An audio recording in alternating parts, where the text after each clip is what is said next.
Halo Sobat Sejarah, Assalamualaikum warahmatullahi wabarakatuh. Selamat datang di dalam tur edukatif dan historis di Masjid Agung Demak, salah satu pusat awal perkembangan Islam di Pulau Jawa. Masjid ini tidak hanya berfungsi sebagai tempat ibadah, tapi juga sebagai simbol kekuasaan, budaya, dan juga strategi dakwah pada abad ke-15. Masjid ini dibangun pada masa pemerintahan Raden Patah dan juga melibatkan para wali, termasuk Sunan Kalijaga. Proses pembangunannya tidak hanya bersifat fisik, tetapi juga bagian dari strategi penyebaran Islam melalui metode dakwah dan juga akulturasi budaya.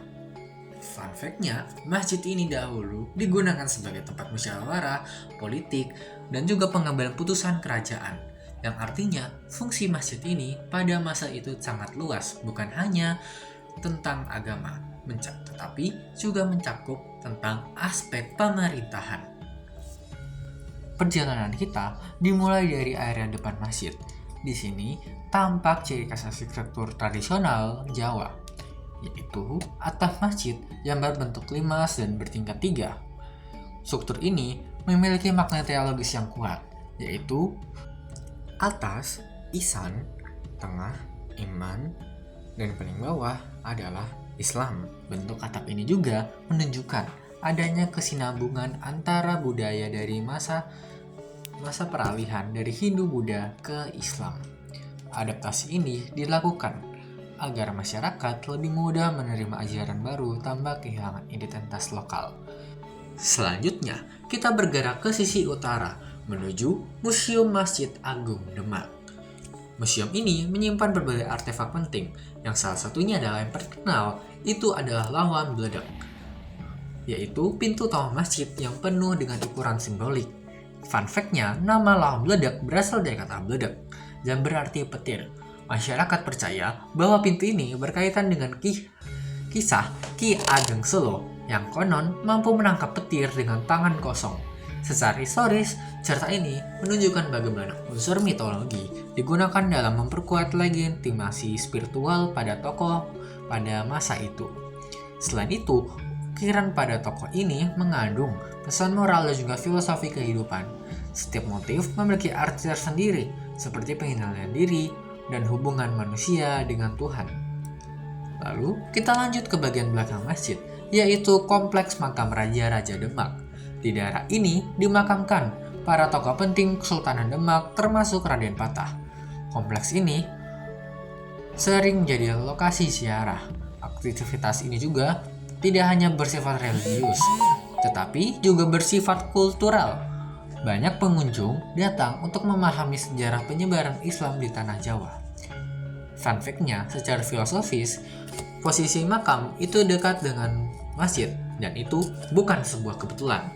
Dalam tradisi Jawa Islam, kedekatan antara pusat ibadah dan juga makam tokoh-tokoh penting mencerminkan kesinambungan antara kehidupan dunia dan juga akhirat, yaitu pengorbanan terhadap jasa tokoh tersebut.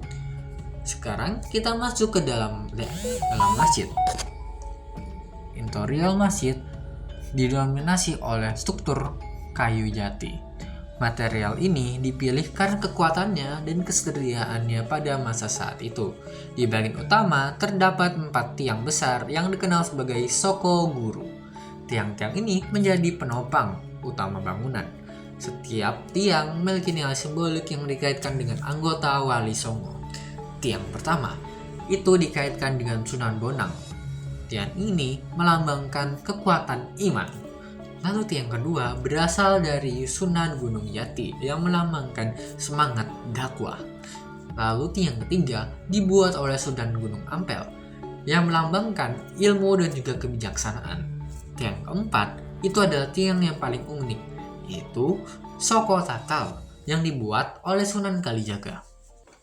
Fun fact-nya, Soko Tatal ini tidak dibuat oleh satu batang kayu utuh, melainkan dari potongan-potongan kayu kecil yang disusun dan diikat menjadi satu. Secara teknik, ini menunjukkan kemampuan rekayasa konstruksi tradisional yang sangat maju pada zaman dulu. Lalu secara filosofis, hal ini menggambarkan konsep persatuan, potongan kecil tersebut yang menunjukkan berbeda tapi dapat kuat jika disatukan. Selain Sokoguru, bagian dalam masjid juga memiliki mihrab dan juga mimbar dengan ukiran khas Jawa. Ornamen ini tidak hanya berfungsi estetis, tetapi juga menyampaikan pesan dakwah melalui simbol. Lalu, masjid ini dahulu juga digunakan sebagai tempat musyawarah, politik, dan juga pengambilan keputusan kerajaan. Artinya, fungsi masjid ini pada saat itu sangat luas mencakup aspek pemerintahan. Secara keseluruhan, Masjid Agung Demak merupakan contoh nyata integrasi antara budaya, teknologi, dan juga politik. Setiap bagian dari masjid ini memiliki makna dan fungsi yang sangat jelas. Dari keseluruhan tur ini dapat disimpulkan bahwa nilai-nilai terkandung dalam Masjid Agung Demak masih sangat relevan hingga saat ini. Konsep persatuan yang tercermin dalam Soko Tatal menunjukkan bahwa perbedaan dapat dijadikan kekuatan jika kita kelola dengan baik. Nilai kesetaraan terlihat dari ruang ibadah yang tidak membeda-bedakan status sosial. Nilai toleransi budaya tampak dari arsitektur yang menggabungkan unsur lokal dan Islam secara harmonis. Namun, dalam konteks modern, penerapan nilai-nilai tersebut sepenuhnya belum optimal. Masih terdapat kesenjangan sosial, konsep identitas, dan juga rendahnya kesadaran terhadap pentingnya persatuan. Oleh karena itu,